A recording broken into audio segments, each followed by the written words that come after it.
So here we have leeks, and you know those as very mild onions. So we only want to use really the white part up to about where the green is a light green. So you want to take that rest of the leaves off. They're really too tough to do anything else with, but you could put them in your compost. So I'm going to leave them there, bring them up to Guy later on because he'll use them in the garden again. And then leeks can be notoriously dirty, but you see these are very clean. Because this is going to be a leek and kale sauce. Leek and kale, which I know you're saying, well, is that a typical sauce found in Italy? And the answer is yes, it is.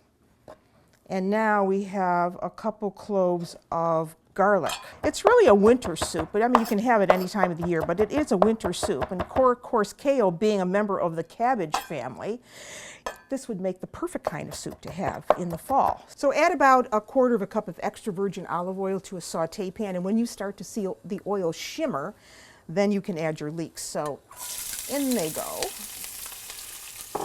You don't want to burn them, so keep an eye on them. And let them soften. I'm going to give that a little bit of salt. And when they start to really wilt down, then that's when I'll add the garlic. But meanwhile, I can add the kale. We have 1/2 pound, pretty much, of kale shredded. That's going to go into a big pot. I know you're saying, that seems like an awful lot of kale for a sauce, but believe me, that's all going to cook down. And we want this to wilt. And the reason I shredded it is so it would cook faster.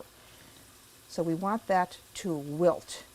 So I'm going to put the cover on, bring that back to a boil. Now, back here, our leeks are nice and soft. We can add the garlic, aglio in Italian. Aglio, aglio e porri. Leeks are porri in Italian.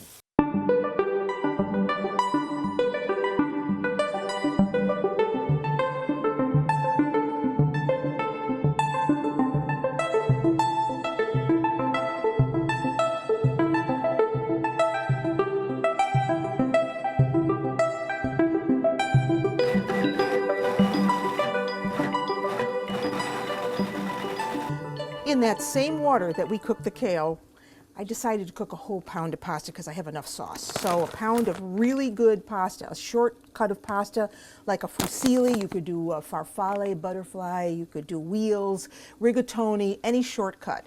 In it goes. And we want to give that a stir and bring that back to the boil. And while that pasta is cooking, we have to grate some cheese. For this recipe, I'm going to use Pecorino Romano cheese, DOP, because we're going to add this at the end. So we're going to put that right in here. And then we're also going to need the grated zest of a lemon. This is just going to help bump up the flavor of that kale. So there's the zest of 1 lemon. Let's check the pasta. All those little grooves are where all of that sauce is going to hide. So that goes right into the saute pan. This is the whole reason why Italians make pastas like this. And they have all these little shapes because you need the right sauce for the right pasta. And this was the perfect pasta for this dish. Give that a nice toss.